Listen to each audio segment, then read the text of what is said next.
Our guest today is Lonny Haskins. He is with Safe Kids Now.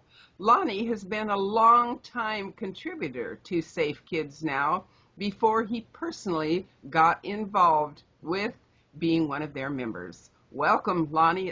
It's wonderful to see you. Thank you. Thank you. It's great to be here and great to be part of this organization. Lonny, you are currently promoting this organization by teaching people how to create a better neighborhood, better community, better programs with their children, many things you're embarked upon through going through community leaders. Can you tell us about that program? Yes, just to back up a little bit, I came in contact with Safe Kids Now and Stephanie Mann, I'd say approximately 5 years ago, when I worked in the philanthropy department for State Farm Insurance. And Stephanie contacted me because she was looking for funding to help Safe Kids Now do their work in the communities. And so through that, in reading their grant applications, I learned something about them and, really liked what they were doing. I was fortunate enough to be able to influence the powers that be to give them several grants over the last few years. And then once I retired, Stephanie contacted me again and wondered if I might, be of a resource for the organization in some way, shape, or form. This program that you just mentioned, the Community Leader Program, is one that we're one of the first ones that I'm getting involved with. And it's been rather interesting so far because I've contacted a number of the professional sports teams here in the Bay Area, found out that they have community development departments, and that they do come out and in my opinion, you need somebody like that, a community leader, whether it be business, sports, entertainment, someone who can reach the kids uh, through their their popularity, and someone that the kids will listen to, as much as we as parents hope that our kids hear every word that we say. That's obviously not the case. So, you look for other resources. I think the more variety that you can present children and communities, the message coming from different areas, I think a better chance you have of getting your message through to them, and the importance of, staying on track when you're young, and establishing a really good foundation for as you get older and then get on your own. I believe you're right. When you get a community organization or person or team that is already established and get them to reach out to the community, their power is instantly larger than that of an individual. Well, I think, and the more resources that you can bring together. I mean, for instance, the program here, the Safe Neighborhoods Program for City Leaders. Uh, City leaders are certainly a key component when you're trying to get programs established in neighborhoods. But you're even though community safety is so important, it's one of infinite number of things that they have to deal with. So while you want to try and influence them, bring an educational model to them that hopefully they can share somehow, or at least have the knowledge for when they go out and do their work in the communities. They're always trying to build their own support, and to be able to educate communities and parents and teachers and law enforcement about this program, it certainly benefits everybody, including the person that's bringing the message. It really does. I think that's an absolutely perfect way to do it, because the truth is that every human being, every person, needs to understand that we have these problems in our families, in our neighborhoods, in our nation. And if we make people aware of them and constantly trying to do the best they can to raise people's level of understanding to cope with what's happening and make it better, then we finally can make a change. But change comes gradually, and change comes with wisdom and understanding. and you're just planting seeds of it wherever you go. Well, and when I was raised as a small child, the family foundation was uh, fairly solid and consistent throughout my neighborhood and the other neighborhoods around me. Um, I don't think it's quite that way anymore. I think there's a lot of cracks in the foundation. There's a lot of one-parent families, a lot of kids left on their own, to kind of find their own way. And it hurts the overall foundation when things are not together and flowing, the way they should. As much as some things are still similar about the way we parent in comparison to the way my parents handled me, um, it's also such a different world. You really almost can't approach something today the way it was back then as much as you'd like to. And so I think it's the first step is trying to establish the foundation once again in the family, in the community, and also bringing these people together so that they can help each other. That is very important. It's terribly important. The family foundation is, to a great degree, in a lot of our communities, actually missing. Yeah, yes, it is. I mean, I see it all the time, unfortunately, and you know, I've tried to be a good role model for my kids, but I got a divorce. So the family was split up there. That's not all that unusual in today's day and age, where it wasn't quite so prevalent back, let's say, in my parents' day. So that's just one of the many changes that is working against the foundation, I guess you'd say. And so, you know, how do you how do you reach the kids when they don't have the same uh, resources that say you or I did? It's you got to bring, like I said, you got to bring people in from all walks. And I know, one of the big social issues going on right now is the thing with sort of a mistrust of a lot of law enforcement because of confrontations across the country that have happened. And that's one thing that really I think you need to work on to get back together is the cohesion between law enforcement and the neighborhoods and the families, and getting that back together, putting that back together, because law enforcement is certainly a very important uh, uh, component of this overall community safety, not just in their work as policemen, but in the influence that they have and the things, the resources that they have access to that can help young people get on track and stay on track. That's pretty darn nice. Law enforcement really is important. Our law enforcement here in Eureka actually teaches the Neighborhood Watch program, and they're one of the biggest advocates of it. And if you find these guys going out and going to the sports games, a cop, okay, just any cop, and pretty much on a regular basis, and the kids learn to love this cop, this policeman, it changes their whole attitude about tomorrow. Right, right. You want to show law enforcement as, the person next door. They're human beings too. So try and establish some sort of bond. You don't want kids to be afraid of law enforcement. It's not that they're coming into their neighborhoods and communities to shake things up. They want to try and keep things on a good level and get them on track to have a nice life. Um, this program also, the program for city leaders, it has some great resources in it just in terms of once you get your neighborhood group together, the things that can help make that group functional and positive.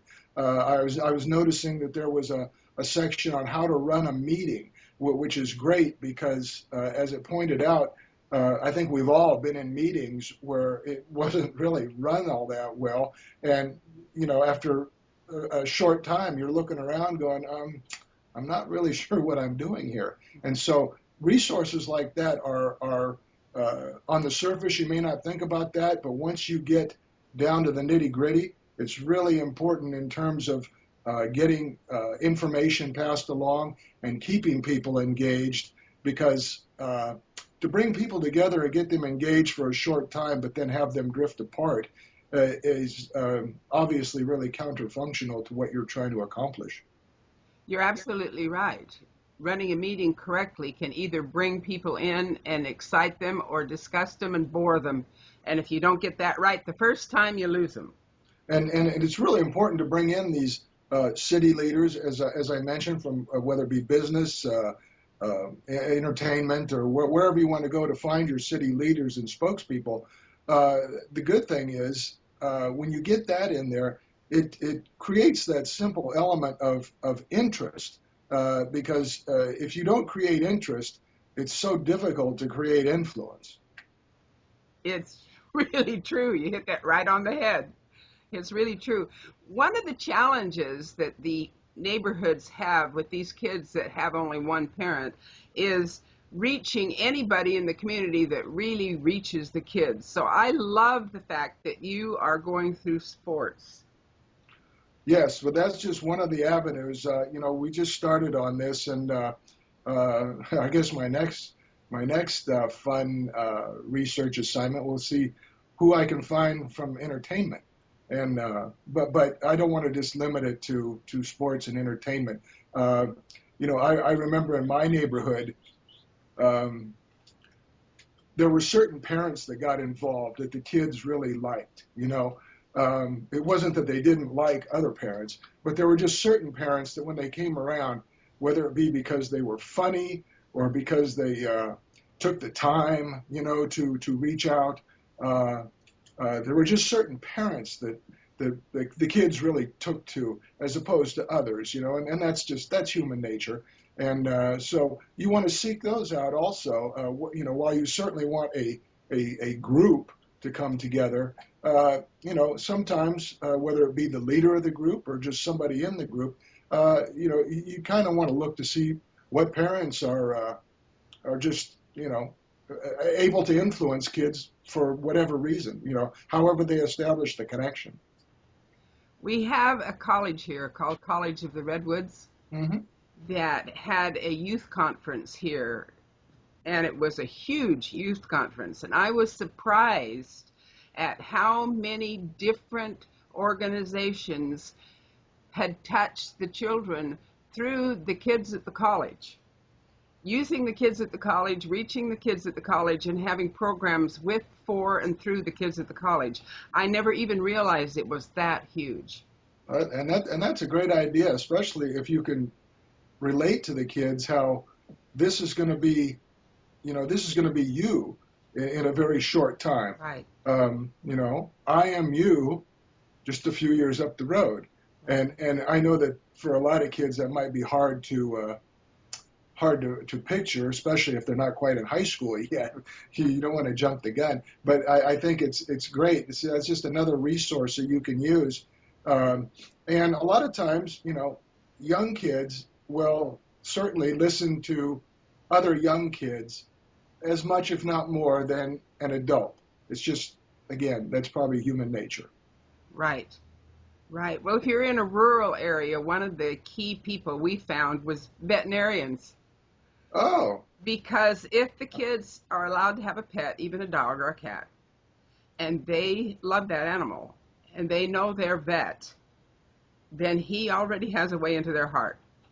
no, that's yes, that's great. Now, sometimes the vet's really busy, but I've known two veterinarians here in Humboldt County that get a blue ribbon.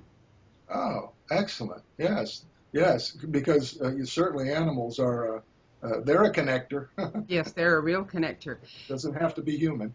Our biggest challenge across the board that I see immediately is connecting those inner city kids that just don't have pets or anybody. And so they're raised on the street. And we've tried really hard to reach out through our churches to get that done because there are churches, but that is a real sport and a challenge. If we can find a way to get into that more. So many of those kids never have an opportunity to get into sports. They never have an opportunity to get into anything but trouble. Well, yes, that's the unfortunate truth. Yes, And that's really the million-dollar question: is how do you reach those kids that almost seem unreachable, at least on the surface? right. Um, you know, all I could say is you have to stay with it. Uh, Yes. you know, you might have to try several different approaches. You know, I think a lot of parents look to teachers to kind of handle that end of things, and yet, you know, teachers are so overwhelmed, many of them just in doing their, you know, their educational work that you know, a lot of them just don't have a whole lot of time to spend on the other end of things, as important as that is. Well, once in a while, we do spark a beautiful mind that lives in that neighborhood. We actually have a few of those in Safe Kids now that have changed lives and dedicated a lot of time, and just beautiful souls. And I think we reach those beautiful souls by what you're doing. They find out through somebody else in the community, they find out and they think, ah, I can do that. And they do. Yes, it's, you know, it's a challenge all across the board. You have to you know, you have to get the parents involved, you know, the law enforcement, the community leaders. Uh, you know, it's not easy to bring people together, as I'm sure you know, as one who has tried to do so. It's something you have to stay with. You can't just start off and, oh well, this isn't working, so you know, I guess we're just not going to do it. You know, that's really not an attitude that you can bring to this sort of program. You have to be very resilient. You have to have a thick skin and stay with it. I always used to think that, you know, when I was young and going after jobs, I always kept in mind that you can tell me no 10,000 times. I just need that one yes. There you go. There you go. And speaking of that, Lonnie, it's a great motivator for anybody to get involved and find out that they've actually changed a life and turned it around. And that knowledge feeds you for the next one, because that is just so wonderful. It makes you feel like, okay, I'm validated. This really works. Yes, And that's your one yes, you know, and yes, you take them one at a time. And, you know, like I say, if you stay with it, pretty soon you've got all kinds of yeses there. there you go. There you go. And you become more self confident and more at peace of mind, which makes you more magnanimous and it makes it work better. Right. You know, we face that in the work world too, not necessarily just working with kids, but, you know, when we have committees and things like that at work where we're handed a project and we need to get something done, it's kind of the same process going on there. It's just a different focus, but it's really the same mission, the same goal. You know, you got to get people together. Well, giving a child, any child, time and empathy, positive attention is something that these street kids seldom ever get. That in itself is vital. And if they can learn to trust you, trust is something they don't know what it is. To really trust you that they're safe in your presence, that takes a little longer to establish. Yes, and that is such a key component because if there isn't trust there, you can talk to them all day long, week after week, month after month, and you're probably going to find very little actually resonating with it. So that's the trust factor, and that gets back to what I was talking about with these unfortunate things where communities and police seem to be divided. You know, that's a trust issue, That's and trust. I mean, you know, I would really regret living in a community where I didn't trust my law enforcement. I can't imagine how uncomfortable that would be. So that is an important thing. The trust with the kids is very important. And that's where it really is beneficial to get law enforcement out and talking with kids to show them that they are human beings and not, you know, these people in uniform that are, you know, that are there, like I say, to shake things up. Well, usually when people are afraid, it amps up and they do something stupid. Yes. And the thing is, to trust an individual and trust a circumstance creates a lot of smothering and destroying fear. Yeah, we saw that the other day at the Donald Trump rally in Chicago. That was a chaotic mess, to put it uh, straight up. And that's the kind of thing that you don't want in your communities. No, we don't. You don't need that disconnect and the confrontation and just the general chaos that creates opportunities that you don't want the kids to have. Those are not the opportunities that you want to present to your young people in your communities. So it's important to stay focused, and that's one thing I was mentioning earlier about the resources here. It helps get the communities focused when they come together, and you keep it simple. You don't have to create this very complicated new approach to anything. You keep it simple, and just establish a foundation and go from there. I've found that in real small communities, if you can find somebody that loves arts and crafts, Mhm. that kids like to do things, and to gather the kids in a place where they're safe, a couple of adults, maybe their mom's there sometimes, or a mom, and teach them arts and crafts, and just give them time and positive attention. And especially if you have a friend that's a policeman now and then, after you get it going, to come in and do something with the kids, it creates a foundation for tomorrow. These children that are already absolutely positive that everybody that wears a uniform is awful have already been cultured that that's the way it is. Well, and when we went to school, arts and crafts, when we were young, arts and crafts and music was a standard part of the curriculum. Right.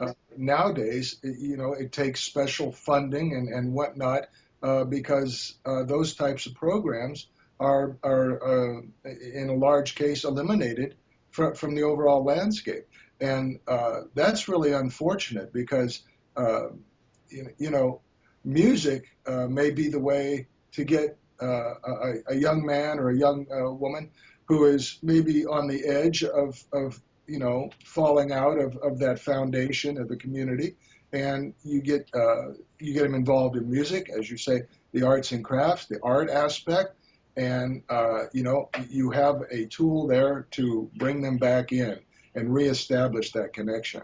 It's very important, and I really get frustrated when I see those types of programs being eliminated from uh, our schools. That is very sad. There was a movie, I don't remember the name of it right now, but it was about a gentleman that lived in the inner city, and he saw all this chaos that we're seeing. And he realized that these children were growing up not knowing how to treat each other. And when the little boys were becoming teenagers, they didn't know how to treat a girl anyway. Uh, So it wasn't getting any better. So he started teaching these kids Argentine tango, which is really a complicated dance. But he started gradually, but it made those little boys understand, really understand, how to treat a girl. Changed their life, just the dance. And the whole movie was about that and the lives that it affected. So you are absolutely correct. Music soothes the soul. It really does. It gets rid of excess energy when you can dance. And it's in a proper place. It's not going someplace that's going to hurt anybody. right, and it's helping establish that personal relations amongst people. It teaches them respect, Yes. which is so important. Also, right there along with trust, in trying to form connections that bring kids in and gets them again on the right track. Because let's face it, a lot of them don't, as you say, don't have that ability and knowledge about forming personal relations. It's probably one of the key elements that leads to kids ending up in gangs. Is that's where they find their unit, their personal relationship, and that's obviously detrimental to a safe community. When children grow up disconnected and they don't have a family, they're going to find some group that they think that they can fit in and belong in because we're gregarious. Human beings are gregarious. We're herd bound. And we seek a sense of belonging with other human beings. And if these kids don't have a sense of belonging at home, they will find it wherever they can. And they will get into a gang just for a sense of belonging, not realizing that that's what they're doing, that they would rather be there than be alone anytime. Yes, that's unfortunately how it starts for so many young kids. That's why Safe Kids Now is working on several different levels to try and get these kids to understand that having a productive life is available to everybody in our country, but the avenue to get there many times is full of potholes. And so Safe Kids Now has created these different programs. Stephanie Mann has written these brochures and booklets that address a number of different issues in the neighborhoods. And we just have to get them out, get those out, get people reading them, get them educated, and we need people of influence. We have to influence these kids. We have to make them see the light, or allow them to see the light as to how good things can be, rather than a daily grind. Right, right. If we can help them find something they love and help them pursue it, even on the smallest level, we're giving them a sense of self. Yes, it's a challenge for all of us, but it has to be done. Um, we're facing some tough times, and uh, frankly, it's organizations like Safe Kids Now and other safety organizations that need to work in conjunction with the established things. We're not trying to take the place of parents or law enforcement. We just want to be part of the program, part of the community, uh, to get that foundation together. Lonnie, I want to thank you so much for everything you do. It's deeply appreciated. What you did even before you came on board for Safe Kids Now is deeply appreciated. And I just want to let you know that we are so happy to have you with us. Thank you, thank you. Well, I'm looking forward to doing some good things. I want to see what we can put together going forward from here. Well, thank you so much for allowing me to have this interview. Thank you.